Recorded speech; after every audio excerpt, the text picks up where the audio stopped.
13/8/2026 তারিখ সন্ধ্যার দিকে গোপন সংবাদের মাধ্যমে জানতে পারি যে দত্তবাড়ি এলাকায় স্বামী স্ত্রী দুজন ব্যক্তি মাদক বিক্রয় করতেছে।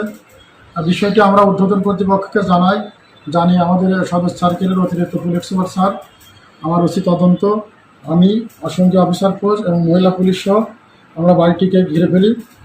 ঘেরার পরে তল্লাশিকালে নান্টু প্রামাণিক ও তার স্ত্রী লীলার কাছ থেকে 290 পিস ইয়াবা ট্যাবলেট ও ইয়াবা বিক্রয় 1,38,800 টাকা উদ্ধার করি ঘটনাস্থলে জব্দ তালিকা করা হয় এবং আমরা মাদক বিক্রয়ের টাকা, মাদক এবং দুজন আসামিকে আমাদের হেফাজতে নিয়ে থানায় নিয়ে আসি। আইনগত ব্যবস্থা প্রক্রিয়াধীন, আগামীকাল যথাযথ প্রক্রিয়ার মাধ্যমে বিজ্ঞ আদালতে আসামিদের সুপর্দ করা হবে। অবশ্যই মাদক বিক্রেতাদের প্রতি মেসেজ, যারা মাদক বিক্রয় করে তারা যেন আর মাদক বিক্রয় না করে। আমাদের উদ্দেশ্য কাউকে শাস্তির আওতায় আনা না। এরপরেও যদি কেউ মাদক বিক্রি করেন তাদেরকে আমরা অ্যারেস্ট করব এবং যথাযথ বিচার প্রক্রিয়া আমরা মুখোমুখি করব। এবং আমাদের যে আসনের এমপি মহোদয় জনাব রেজাউল বাচ্চা স্যার, উনি মাদকের বিরুদ্ধে কঠোর অবস্থানে আছেন। আমাদের পুলিশ সুপার মহোদয় আছেন এবং এখানকার যারা সুশীল সমাজ তারাও মাদকের বিরুদ্ধে কাজ করার জন্য আমাদের বলছেন।